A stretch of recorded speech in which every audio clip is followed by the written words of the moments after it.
Boa noite a todos que estão nos assistindo. Está começando agora o Papo Saúde. E no Papo Saúde de hoje, o nosso tema é alcoolismo. Eu me chamo Irene, sou aluna do curso de fisioterapia do terceiro semestre do Univar e comigo estão algumas colegas. Boa noite, meu nome é Juliane, estou cursando o terceiro semestre de fisioterapia. Boa noite, meu nome é Patrícia Marques, também estou cursando o terceiro semestre do curso de fisioterapia. Hoje nós estamos aqui com o nosso convidado especial, o Dr. Walter. Desde já agradeço a sua presença. Boa noite a todos que estão aqui presentes, na live também. Sou o Dr. Walter Júnior, sou médico, clínico médico especializado em transplante capilar, técnica FUE DHI. Sou formado pela UNIG, Universidade de Iguaçu, do Estado de Rio de Janeiro. Nós estamos aqui para esclarecer um tema muito importante perante a sociedade, que é o alcoolismo. E espero poder esclarecer todas as dúvidas e que tudo fique bem claro para todos nós. Dr. Walter, hoje a gente observa que é muito frequente o uso de álcool entre os jovens, né? Começa muito, às vezes até no ensino médio, na faculdade também há muito consumo. O que você me diz sobre os efeitos do álcool no organismo? Quais são os principais efeitos que pode ocorrer? Bom, os principais efeitos começam o sistema neurológico, né? Afeta muito o sistema neurológico, sistema hepático, fígado, hepatotoxicidade, renal, o paciente pode se tornar um renal crônico, e dentre muitos outros também, até a dependência, né? Ela causa uma doença, como se fosse uma doença, né? Muita lesão, né, ela causa. O alcoolismo é uma doença, né? Ele é uma doença, corretamente. Até que foi criado em uma lei do Estatuto da Criança e do Adolescente em 13 de julho de 1990, que considera crime, né? O ato de vender, fornecer ou distribuir essas bebidas para crianças, né, adolescentes, já por conta dessas lesões que o álcool causa. E são lesões, assim, gravíssimas, né? Lesões que podem levar até mesmo o paciente a ter uma morte súbita, entendeu? É muito comumente. O que leva as pessoas a se tornarem dependentes do álcool? O principal fator hoje é o meio externo, entendeu? O meio externo que o paciente convive, principalmente os jovens. Os jovens são muito influenciados, né, pelos supostos amigos, colegas. Tem também o fator endógeno, que é do paciente, que é da pessoa, entendeu? Isso leva ao consumo em excesso de álcool, se tornando alcoólatra. O ato de socializar, né, com os outros colegas. Acontece bastante. Mais comumente em pacientes jovens, paciente portador de depressão, paciente com ansiedade severa, ele busca um refúgio. A pandemia influenciou de alguma forma as pessoas a consumirem mais álcool? Ah, sim, com certeza, né? Que nós vimos um hábito de vida social bom, né? Aí veio a pandemia, nós não esperávamos, nós médicos não esperávamos o que aconteceu, foi um fator assim horrível. E tem estudos, né, segundo a OMS, que é a Organização Mundial de Saúde, revelam que 30% das pessoas aumentaram. Não só os adultos, mas também os adolescentes, né? Adolescentes, muito adultos, tempo em casa. Né? Em casa, refugiado, não podia trabalhar. Então a pessoa busca uma saída, busca um refúgio para ela, né? Sim. Refúgio muitas das vezes é o álcool ou drogas ilícitas, né, também. Em que momento a pessoa pode ser considerada já uma alcoólatra? O alcoólatra, eu costumo dizer o seguinte, é a pessoa que se ela todo dia tomar um copo de bebida alcoólica, ela é alcoólatra. E também aquela pessoa que se torna dependente dele, né? Que se ela não tiver o álcool em seu organismo, ela não consegue realizar suas atividades, por mais simples que seja. Mesmo que seja em quantidade menores? Menores. O alcoólatra é considerado aquele paciente, é o etilista crônico que nós chamamos, bebe todos os dias. Paciente que toma uma cervejinha todos os dias, ele é alcoólatra. Mas é aquela pessoa que toma, tipo assim, passa a semana toda sem beber, mas final de semana bebe ali pro mês todo. Não é considerado um alcoólatra. Ali é mais só rotina da pessoa. Isso. Ele não se torna dependente do álcool, né? O álcool não tem domínio sobre ele tem domínio sobre o álcool. Mas não, de segunda a sexta eu não vou beber assim, porque vai atrapalhar minhas atividades diárias. Assim, final de semana, em grandes quantidades, pode desencadear algumas doenças. Pode, com certeza. Várias doenças cardiovasculares, doenças respiratórias, que é pulmonar, renal, dentre tantas outras. E o gênero, entre mulher e homem, qual que é o que mais A mulher, mas a probabilidade é maior, de virar dependente? por conta da ADH, que é uma enzima, que ela é produzida no fígado, entendeu? Ela é responsável na degradação do álcool. Então, mulher tem a menor quantidade de ADH, entendeu? Que é a álcool desidrogenase, que é responsável na degradação do álcool. Probabilidade Geralmente maior. os pacientes que chegam no hospital em busca de ajuda são homens ou mulheres? E qual a faixa etária? Bom, vou responder essa pergunta baseado nos hospitais em que eu trabalho aqui em Barra do Garças, né? A faixa etária, primeiro é homem, sexo masculino, faixa etária entre 40 e 50 anos. É o mais 40, provável. 50. Isso. E a longo prazo, quais são os efeitos que o álcool pode desencadear no organismo? No organismo? Bom, ele pode causar doença cardiovascular, um exemplo, IAM, que é o infarto agudo do miocárdio. Como nós debatemos anteriormente, renal, o paciente pode desenvolver uma doença renal crônica, entendeu? Que é a longo prazo, hipertensão, ele pode desenvolver diabetes também, ele pode desenvolver. Por que o álcool afeta o comportamento das pessoas que consomem? De que maneira isso ocorre? Ele afeta o comportamento porque é o seguinte, ele afeta os neurotransmissores, né, no cérebro. Aí ele muda o comportamento do paciente. O paciente fica um paciente assim agitado, nervoso ao extremo. É um paciente sudoreico, um paciente que agressivo, na maioria das vezes eles são agressivos, principalmente quando ele está em abstinência. Quando ele entra em abstinência alcoólica, ele começa a dar os tremores essenciais ali. Se não beber todos os dias. Isso é muito comumente. Pegamos assim direto no hospital, convulsões também, por conta que afeta os neurotransmissores. Aí nisso, nesses meio que impulsos, a pessoa sai de casa, pega o carro, causando Acidentes, colocando a vida tanto dele quanto de terceiros em risco. Até as agressões, né, que ocorrem contra mulheres em casa. Muito. Em alguns casos, semanalmente. Tem também pessoas que começam a beber para tirar a timidez, né? Muitos casos são isso também. Mais comumente em pacientes jovens. Mais comumente em pacientes jovens, às vezes está numa festinha, quer conhecer uma menina, ou uma menina quer conhecer um rapaz, aí ela acaba entrando no álcool para poder perder esse lado de inibição dela, né? Aí, e todo vício, gente, é bom. Porque se não fosse bom, ninguém era viciado. Essa é a lógica, é o ponto chave. Traz uma certa sensação de prazer. Prazer, bem-estar, liberação de serotonina, vários hormônios, entendeu? Então, todo vício, entre aspas, é bom. Se não fosse, ninguém viciava. E principalmente quando você tem esse acesso livre, né, em casa, né? Quando os pais já bebem, Sim. família tem livre acesso, mais fácil, né? É a base, né? A família, eu costumo dizer que é a base de tudo. Mas eu vejo que normalmente o primeiro contato é dentro de casa, né? Com certeza. Eles Com veem, certeza. às vezes não deixam beber, mas eles já desencadeiam uma vontade, né? E uma curiosidade. Com certeza. Isso volta lá, né? Que nós falamos na pergunta anteriormente, dos fatores extrínsecos, né? Que é o meio social onde ele vive, entendeu? Uma criança a criança não nasce alcoólatra, né? A gente sabe disso. Mas ela vê o pai bebendo, a mãe bebendo, o pai agredindo a mãe. E aí vai vendo aquilo e para uma criança, infelizmente, ela acha que é normal.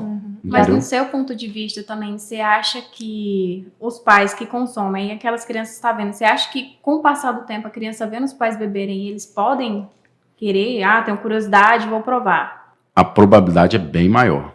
Bem maior. Uma família estruturada é diferente, né? A criação é diferente, né? Então isso influencia muito lá na frente da criança, do adolescente, que vai ser um adulto.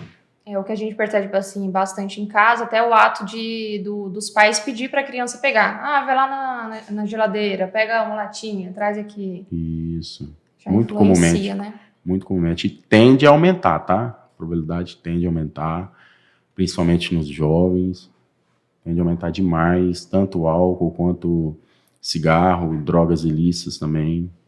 Porque mesmo tendo uma lei sendo crime, é fácil acesso. Tem muito lugar que a gente vê que continua vendendo escondido, ou não tem ninguém fiscalizando na hora, não tem polícia, vende tranquilamente. Tranquilamente. As festinhas, né, de faculdade também, tem muito. infelizmente. E nesse mês de maio também tem a campanha do Maio Amarelo, né? Que Sim. é uma conscientização sobre o Maio Amarelo em relação ao álcool, né? Que é no trânsito, a preferência à vida. Que geralmente quando as pessoas bebem muito, tem a sair pelas ruas e causando vários acidentes e tal. E daí a cidade de Barra do Garças está com essa campanha aí nas ruas, mês de Maio Amarelo. Sim. E que o combate ao alcoolismo, foi 18 de fevereiro, é Dia Nacional do Combate ao Alcoolismo, data destinada a conscientizar sobre os danos e doenças que o consumo excessivo de bebidas alcoólicas podem causar, tanto em homens quanto em mulheres. Correto. Quando o paciente ele procura o atendimento médico, tipo, como que funciona a desintoxicação? No momento ali ele chega muito alterado, tá passando mal. Sim. A abordagem. Isso, a abordagem do profissional. Não, nós vamos atender o paciente, tratar ele como um todo, voltado para a doença dele ali, né? O porquê que ele procurou o setor de urgência e emergência do hospital. Fazemos ali o primeiro atendimento, mas a internação voltada à doença dele ali, que é o alcoolismo, o hospital geralmente não tem esse aporte. Quem tem são as clínicas de reabilitação para alcoólatras e dependentes químicos, entendeu? A gente passa toda a informação ao paciente e ao familiar, né? Porque o paciente está fora de si, entendeu? Então nós chamamos um responsável familiar por ele e orientamos ele ao mesmo poder estar procurando uma clínica. Temos assistente social nos hospitais que vai dar todo o suporte e tudo. E você tocou num ponto muito importante sobre a internação também do paciente, mesmo em clínica especializada. Gente, se a família querer que interne o paciente, ok, ele vai ser internado sim, mesmo contra a vontade dele. Porém, a resposta clínica dele vai ser muito baixa mesmo, entendeu? Eu costumo dizer uma frase que meu irmão me ensinou, na medicina nem sempre nem nunca, tá? Mas a probabilidade dele vir a ter um desempenho, um tratamento boa, significativo, é muito baixa. Até porque foge, se recusa ao tratamento, entendeu? Então o paciente tem que entender que o alcoolismo é uma doença. E isso a maioria deles não entendem. Que ele é doente, que o alcoolismo é uma doença e que ele precisa de um tratamento especificado para aquilo. Poucos deles entendem. A vontade dele, o querer dele é essencial ali para ele conseguir. Com certeza. Com certeza. Em toda doença, né? Em toda doença. O paciente tem que querer buscar o tratamento a melhora dele, do quadro dele. Eu já vi muitos casos que internam, ficam 10, 15 dias, o paciente não aguenta ficar ali internado. Não aguenta. Ele mesmo ou foge da clínica ou dá um jeito de sair. Com certeza. Mas geralmente nesse processo de desintoxicação é usado algum remédio ou eles ficam lá mais para... Não, nós utilizamos, né, alguns medicamentos, nós fazemos uma hidratação, que a maioria dos pacientes alcoólatras que chegam para nós, eles estão desidratados total. E aí o cara fica lá 5 dias, 10 dias, só bebendo, tomando bebida alcoólica, chega totalmente desidratado, isso. A gente hidrata, faz medicações, depende do que ele vai ter ali, entendeu? É porque vai tratar a patologia que ele está ali no momento, não a dependência em si, né? Isso. Nós vamos tratar o que ele está sentindo. Ele pode voltar a beber de novo, vai voltar a beber, se ele não procurar uma clínica especializada. Em Barra do Garças, eu não sei se tem, né, na verdade, que eu cheguei aqui tem pouco tempo, eu morava no Rio de Janeiro, né? Eu nem sei informar, na verdade. E como o médico faz o diagnóstico do paciente com transtornos de dependência do álcool? Primeiramente, o diagnóstico é clínico, né? Um bom exame físico no doente, no paciente. E clínico, e tem exames, né? A gente pede vários exames de enzimas hepáticas, entendeu? Dentre vários outros, função renal, que vai dar um norteio, mas o exame basicamente é clínico. Você olha o paciente, você faz um bom exame físico, uma boa anamnese, você já tem um diagnóstico ali de alcoolismo. Uma conversa ali com ele, já consegue identificar. Sim. O paciente geralmente alcoólatra, ele é aquele paciente caquético, entendeu? Nós costumamos dizer que é aquele paciente tipo moribundo mesmo, bem emagrecido, sabe? Desnutrido, caquético mesmo. Na maioria dos casos. Então nesse exame que é feito, já dá para saber se o paciente ele é dependente mesmo de álcool. Sim, com certeza. Na sua opinião, os adolescentes, eles tendem a beber por influência ou por outro motivo? O que leva um jovem a começar a beber? O que leva um jovem a começar a beber? Primeiro, ele acha que é bonito, que é lindo. O jovem, o rapazinho está começando a sair. Ele acha que a moça, a gatinha está ali, se não vê ele bebendo e tal, ele não é o homem, e ele tende a criar coragem, entendeu? Para tudo, na verdade, né? Para tudo. Geralmente, quando a pessoa bebe, se solta um pouco mais, né? E cria coragem para falar, fazer, Sim. se exibir, né? Com Socializar certeza. mesmo ali com os Isso. amigos. E aquela pessoa que fica muito tempo, assim, ela era alcoólatra e fica um período grande sem beber, se esforçando, ela pode sentir alguns sintomas ali? Ah, com certeza, né? Ela pode ter vários sintomas. Taquicardia, vai ter muita. Sudorese, o paciente fica sudoreico. Um paciente agitado, que ele não consegue ficar parado. Então, Entendeu? digamos que o paciente está lá no processo de desintoxicação, né? Uhum. Voltando. E daí, nesse processo que ele está lá, acontece essas A abstinência alcoólica, sim, muito comumente. Aqui acontece semanalmente. Estamos numa cidade pequena, né? Isso tem... Mas aqui eu falo para você, eu trabalho todos os dias, eu trabalho com urgência e emergência. E toda semana a gente pega. casos. Abstinência alcoólica. E uma pessoa que ela já é dependente, qual que é a estatística de vida dela, assim, de anos? Tem uma Assim, o que a OMS fala é o seguinte, o paciente alcoólatra, ele tende a viver menos 20 anos que a população mundial. mundial? Mesmo Entendi, aquele entendi. que bebe só a cerveja ou... O paciente que toma só cerveja também é álcool, né? Ela vai influenciar o sistema hepático, tudo isso. O paciente vai gerar uma cirrose hepática, uma pancreatite, entendeu? Não Porque tem quando é um como. destilado já o efeito é mais Não, severo. o tempo é o seguinte, o tempo diminui, né, do destilado. O paciente que só toma destilado, cachaça, vodka, uísque, são bebidas destiladas quente, forte. Obviamente, os efeitos colaterais e as doenças vão aparecer mais rápido, mais abrupto. rápido, né? Isso, de forma mais abrupta. E como saber se um adolescente ele já possui dependência de alcoolismo? O paciente que foi o que nós falamos, né? O paciente que todo dia ele bebe. Todo dia ele bebe. O E a adolescente forma em também, que ele vai se apresentar na unidade, né? No hospital. Pro médico, o médico já pega, olha, faz o exame clínico nele e fala, é alcoólatra. E aqueles que misturam vários tipos de bebidas? São um fator muito importante, principalmente entre os jovens. A ingesta de mais de um tipo de bebida alcoólica é um fator de risco muito grande. Destilados. Isso eu pego direto também. Paciente jovem que faz uso de uísque energético. O cara chega lá, assim, já teve paciente chegar infartado e morrer. Até por conta de um processo fisiológico que chama angiogênese. Nós, jovens, nós não temos esse processo, entendeu? Nós não temos, que é nova vascularização ali em torno do nosso coração. Paciente de meia idade acima, quando infarta, por que a maioria não tem um infarto súbito, IAM súbito? Por conta desse processo de angiogênese. E o jovem não tem. A amnésia é uma forma de defesa do organismo? A amnésia, na verdade, é um bloqueio que tem dos neurotransmissores, né? Aí o paciente entra num estado de amnésia, mais comumente bebida alcoólica destilado. Principalmente vodka, em primeiro lugar, é comprovado cientificamente, e depois a tequila. Vodka e tequila.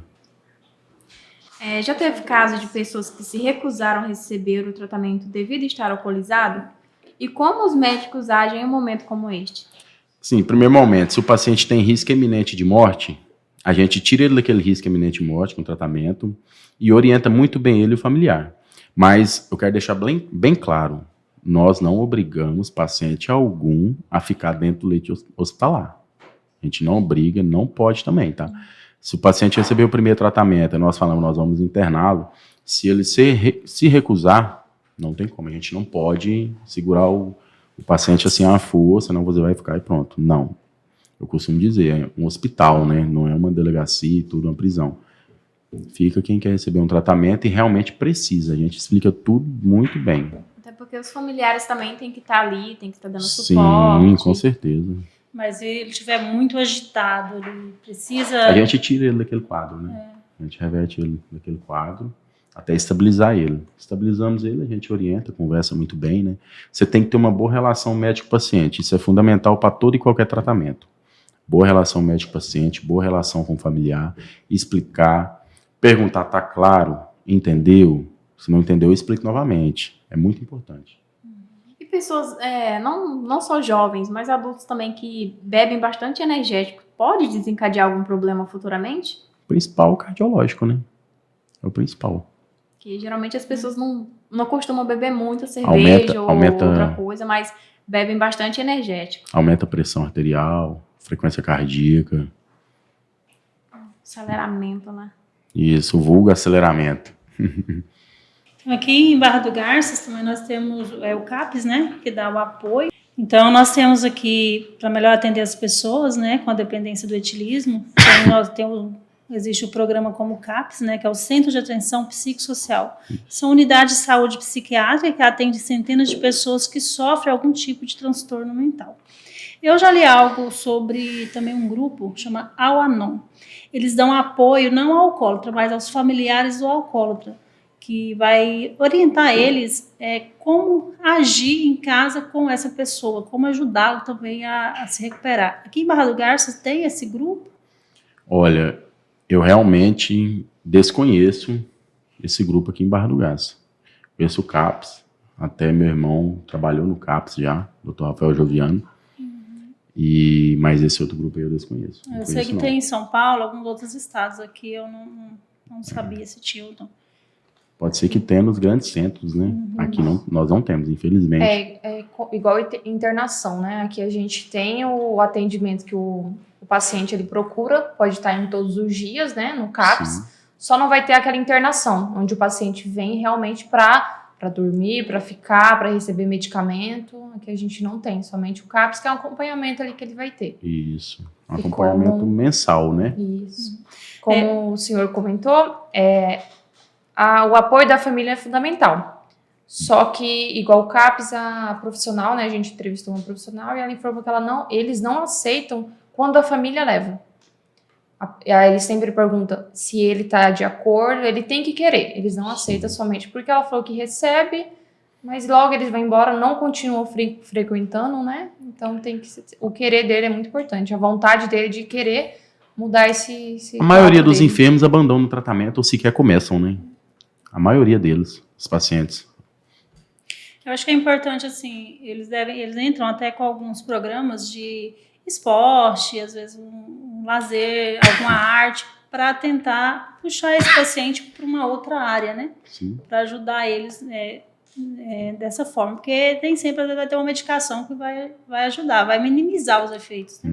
Mas é importante isso, tá dando uma assistência mais social, ele tá interagindo com outras pessoas e com outras formas de porque uma recreação. É um grupo, né? Nós trabalhamos em grupo. É o médico, é o psicólogo, é assistente social, entendeu? Tem que dar um total apoio tanto para o doente, que é o paciente no caso, e a família. Tem que ter uma base familiar boa, estruturada, que a maioria dos casos não tem. A maioria dos pacientes, a mãe é alcoólatra, o pai, o irmão, um tio, algo do tipo. Herança entendeu? genética. Isso. O gênero masculino, ele procura mais ajuda do que o feminino? Não, o gênero masculino é o que nós mais abordamos no hospital, paciente alcoólatra, entendeu? Mas em questão de procurar ajuda... Procurar ajuda no gênero feminino, mulheres. Feminino, né? Isso. São mais conscientes. São mais conscientes, mais fácil de entender, explicar, saber realmente que ela está doente. E tem mais vulnerabilidade, né, ao beber e tal. Isso. Na pesquisa mesmo, eles informaram que o que mais procura ajuda lá é homens. O gênero tratamento no CAPS, né? No tratamento. E as recaídas, elas costumam ter frequente nas pessoas procuram? Todos têm recaídas ou tem uns que já conseguem começar o tratamento e conseguem ficar já de abstinência? A maioria é o seguinte, vamos supor, de 100% dos pacientes alcoólatras, 60% mantém o tratamento e 40% não consegue manter. Não consegue. Recaídas, né? Só tô falando a nível daqui, tá, gente? Farinha de Barra do Garça, tá bom? Então, esse tratamento, por exemplo, se ele for encaminhado para os alcoólicos anônimos, até quanto tempo ele pode ficar ali? O tempo que ele achar necessário, o tempo que ele quiser. Não existe isso. Não tem, Não. tipo, tem um ano que você está aqui. Não, depois ele pode fazer acompanhamento no AA, né? Pode ficar indo naquelas consultas rotineiras dele, tudo, naquele debate, entendeu? Eles são demais colegas alcoólatras dele. E o álcool, assim, os casos em que o álcool abre a porta para outras drogas, a maioria dessas pessoas que é viciadas em álcool, elas já também começam a usar outros tipos de drogas? O álcool nós costumamos falar que é o gatilho, né? Ele é o gatilho para o paciente poder entrar no mundo das drogas ilícitas, né? Ele é o gatilho ali, a porta de entrada. É que nem nós costumamos falar, a maconha é a porta de entrada para as outras drogas para o paciente. Qual seria o melhor caminho para começar a tratar esses jovens que estão entrando nesse meio do álcool, no alcoolismo, que está sendo muito comum nas faculdades, nas universidades, nas escolas? Qual o melhor caminho? Para onde começar? Um meio de prevenção. Primeiramente, a promoção, né? É melhor você promover a saúde, por conta até mesmo de custo-benefício, financeiramente falando, né? Promoção de saúde é o quê? Propagandas, palestras nas escolas, ter uma estrutura montada, uma base montada, tanto em casa, quanto em escolas, universidades. Isso é muito bom. Vamos promover a saúde, primeiramente, mostrar os pontos negativos, que são N, são muitos. Se eu for falar aqui, nós vamos ficar a noite inteira, o dia inteiro, de amanhã, entendeu? Então, o mais correto, promover a saúde, explicar, orientar a família, que é a base de tudo, e depois uma prevenção de saúde, entendeu? Que são o CAPS e várias outras unidades. Clínica de tratamento para reabilitação. Apoio psicológico? Né? Sim, tem que ter um apoio total, entendeu? Total. De agente de saúde que faz levantamento, enfermeiros, assistente social, psicólogo, psiquiatra, professores nas universidades, que se a gente é o que é hoje é graças a eles, né? Se não fosse eles, nós não seríamos ninguém, eu não seria ninguém. Então, isso é muito importante, tá, pessoal? Uma criança que convive naquele meio social, em casa, com familiar, amigos de familiares, ela vê aquele consumo em excesso do álcool, para ela é uma coisa normal. Foi o que nós mencionamos agora há pouco, que uma criança não nasce alcoólatra, ela se torna um alcoólatra, né? E a família é tudo, a base familiar é tudo, assim, indispensável, né? E qual que é a relação da bebida com a agressão doméstica, violência doméstica? Como assim? Tipo assim, o pai bebeu muito hoje, chegou em casa e começou a bater na mãe, a criança viu, pode desencadear alguma... O álcool é só um gatilho, né? Muitas das vezes o paciente está passando por problemas particulares, separação, ou alguma coisa do tipo, até mesmo fator financeiro. O cara busca um refúgio no álcool, só que ele está só se auto-iludindo, né? Aquilo não é nada. Aquilo é mais um gatilho para poder desencadear um processo de agressividade, e ele vai procurar descarregar isso. Então ele vai descarregar em quem está em volta dele ali. Mais próximo a quem? Esposa, filhos, entendeu? Ele sempre faz Até isso. porque depois que passar esse efeito do álcool, ele já vai querer beber de novo. Novamente, de novo. O alcoólatra foi o que nós mencionamos, né? Aquele paciente que faz o uso contínuo do álcool. Então, agradecemos hoje a participação do Dr. Walton, fazer parte dessa noite, esclarecendo alguma dúvida sobre o tema abordado. Muito obrigado, Dr. Walton, e tenham todos uma ótima noite. Muito obrigado a todos. Boa noite.